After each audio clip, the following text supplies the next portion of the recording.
Hello बच्चों, so the question is the solubility of MgOH को whole twice in pure water is 9.57 into 10 की power -3 ग्राम पर litre. Calculated solubility in gram per liter in 0.02 molarity magnesium nitrate solution. तो the question is of common ion effect. हमें पहले solubility हमें given है. solubility तो concentration निकाल लेते हैं. solubility क्या है? 9.57 into 10 की पावर माइनस ग्राम पर लीटर है, तो इसको मोल पर लीटर में हम लोग कन्वर्ट कर लेते हैं. हम लोग क्या करेंगे, इसके मॉलिक्यूलर मास से डिवाइड कर देंगे.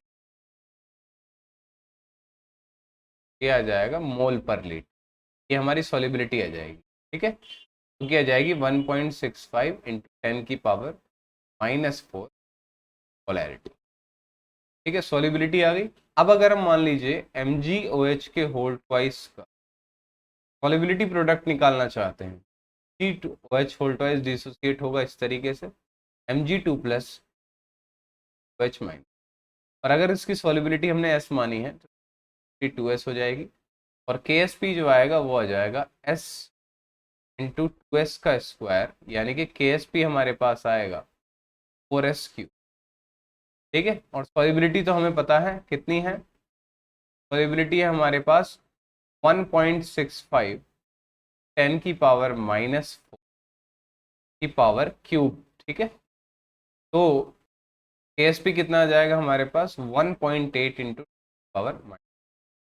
ये हमारे पास KSP आ जाएगा. अब हमें सॉलिबिलिटी बतानी है 0.02 mg NH whole thrice NO3 whole twice में मैग्नीशियम नाइट्रेट में. हमको देखिए मैग्नीशियम नाइट्रेट की सॉलिबिलिटी अगर मान ली, अगर हम डिसोसिएट करें तो आएगा Mg प्लस में NO3, उसकी सॉलिबिलिटी कितनी हो जाएगी 0.02. ठीक है, और इसकी प्रेजेंस में जो MgOH होल ट्वाइस की सॉलिबिलिटी होगी वो होगी Mg2 प्लस 2OH माइनस. तो इसकी सॉलिबिलिटी कितनी हो जाएगी S प्लस 0.0. सॉलिबिलिटी कितनी होगी? तो अब यहाँ पर देखिए KSP की अगर आप वैल्यू देखेंगे तो आप देखेंगे 10 टू द पावर -11, यानी कि जो MgOH के होल ट्वाइस का KSP है वो उसकी वैल्यू बहुत कम है, यानी कि इसकी सॉलिबिलिटी ना बहुत कम होगी. तो इस S को हम नेग्लेक्ट कर सकते हैं, यानी कि यहाँ पर हम ये लिख सकते हैं कि due to very low value of,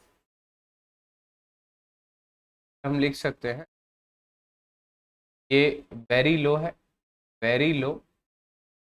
तो S plus 0.02 can be written as 0. तो KSP of magnesium hydroxide in the presence of magnesium nitrate can be written as 0.02 into 2S का स्क्वायर. तो KSP हमारे पास कितना है 1.8 इंटू 10 की power minus equal to 2 into 10 की power minus 4S. ठीक है, तो यहाँ से जो सॉलिबिलिटी हमारे पास आ जाएगी वो आ जाएगी 1.5 टू 10 की पावर माइनस. ये आएगी हमारे पास मोल पर लीटर में. ये हमने मोलैरिटी सबकी हम यूज करते हैं, तो ये मोल पर लीटर में. हमें चाहिए ग्राम पर लीटर में. हम लोग क्या करेंगे कि इस सॉलिबिलिटी की मल्टीप्लाई हम लोग मॉलिक्यूलर मास से कर देंगे.